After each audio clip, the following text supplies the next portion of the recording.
Listen to me carefully right now, because this is not entertainment, and this is not something you put on the background while you scroll or wait for time to pass. This is a confrontation, and not with the world, not with other people, but with yourself. Because whether you admit it or not, you have been running, and maybe not physically, but mentally, emotionally, spiritually, you have been avoiding the one thing that could change everything, which is a full, honest commitment to who you are capable of becoming. You do not lack ability, you do not lack intelligence, you do not lack opportunity. What you lack is alignment. Alignment between what you know and what you do. Alignment between the life you imagine and the actions you repeat every single day. And that gap between vision and behavior is where frustration lives. You wake up every morning with the same intentions and go to bed every night with the same regrets, not because you want to fail, but because your nervous system is addicted to the familiar, even when the familiar hurts, even when the familiar disappoints, even when the familiar keeps you small. Human beings will choose a familiar hell over an unfamiliar heaven every single time unless they change the meaning of pain and pleasure. And right now, pain is associated with effort and discipline and discomfort, while pleasure is associated with comfort, distraction, and delay. And until that changes, your life will not change.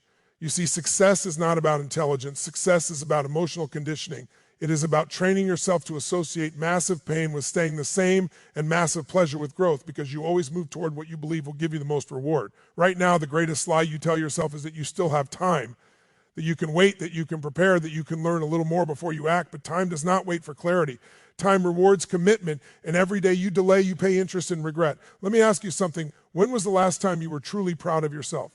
Not proud because something went well by accident, but proud because you did the hard thing, because you kept your word, because you showed discipline when no one was watching, because you chose growth over comfort. If you cannot remember that moment clearly, then this message is for you. Most people think motivation is something you get, but motivation is something you generate. And it is generated through movement, through action, through progress, not through thinking, not through watching, not through planning. Action creates emotion, not the other way around.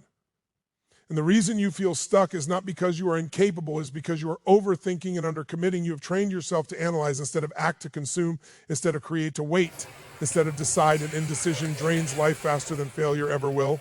Failure teaches failure, strengthens failure, gives feedback. Indecision gives nothing except anxiety. You are designed to grow, and when you do not grow, you suffer, not because something is wrong with you, but because something is right with you, because your spirit knows when you are living beneath your potential and it refuses to stay silent.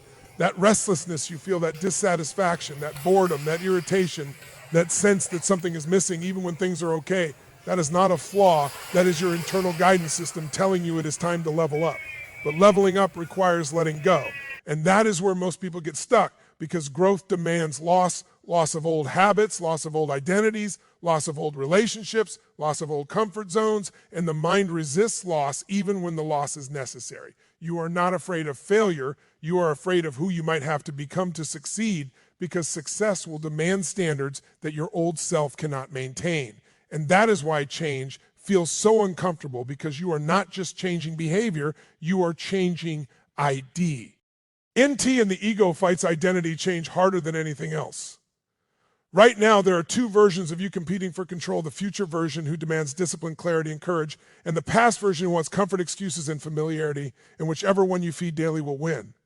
Let me be clear. Comfort is the most expensive drug in the world, and it is socially acceptable, and it kills dreams quietly, without drama, without warning, without noise. And one day you wake up older with the same excuses and less energy to do anything about it. You do not need more motivation. You need more standards. You need rules for your life, rules about what you do when you do not feel like it, rules about how you treat your body, your mind, your time, rules about what you tolerate and what you walk away from. Because standards remove negotiation. And when there is no negotiation, there is no struggle. You do not debate whether you brush your teeth. You do not debate whether you show up to work, because it is a standard, and high performers live by standards, not moods. Right now, your mood has too much control over your life, and moods are temporary and unreliable. And if you let moods decide your actions, you will live a small, unpredictable life. Discipline is not punishment. Discipline is self-respect. Discipline is saying, my future matters more than my impulses. Discipline is doing what needs to be done long after the feeling has passed. And here's the shift you need to make. Stop asking, how do I feel? And start asking, what does my future require? Stop asking what is comfortable and start asking what builds strength. Stop asking what is easy and start asking what is necessary. Your brain is designed to keep you safe, not successful. And safety often means staying the same. Avoiding risk, avoiding judgment, avoiding discomfort. But success requires risk and discomfort and exposure. And that is why most people never experience it. But you are not most people, because most people do not feel this pull, this hunger, this frustration, this internal pressure to become more. And the fact that you feel it means you have been called to something higher.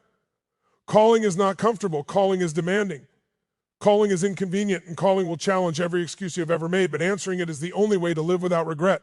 You do not rise by accident, you rise by design, and design requires structure, routines, rituals, and non-negotiables because willpower fades, but systems sustain. If you rely on motivation, you will fail. If you rely on habits, you will win because habits are behaviors on autopilot, and whatever you repeat, you become. Right now, you are becoming something, whether you are conscious of it or not. The question is, are you becoming who you want or who your habits are shaping you into? You are one decision away from a different life, but that decision must be backed by daily action, not emotion, not hope, not inspiration action. Let me tell you the truth. You already know what your next step is. You already know the habit you need to build, the behavior you need to stop the conversation. You need to have the discipline you need to enforce. The problem has never been knowledge. The problem has been commitment. And commitment is scary because commitment removes escape routes. Commitment forces you to face yourself. Commitment makes you accountable, and accountability exposes weakness before it builds strength. But that discomfort is temporary and regret is permanent. Right now, you must decide whether you want short-term comfort or long-term pride, because you cannot have both, and every choice you make is a vote for one or the other. Imagine a version of you who no longer negotiates with weakness, who wakes up with purpose, who moves with urgency, who trusts themselves because they keep their word, who does not need motivation because they are driven by identity. That version is not fantasy. That version is built through repetition. And repetition begins today, not tomorrow, not next week, today. You are not waiting for the right moment. This is the moment. You are not missing anything. You are avoiding something, and what you are avoiding is the work required to become who you said you wanted to be.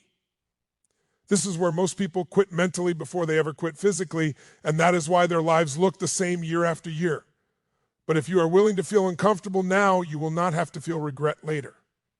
This is the moment you stop running. This is the moment you stop negotiating. This is the moment you stop living in preparation mode and start living in execution mode. Because execution changes identity and identity changes destiny.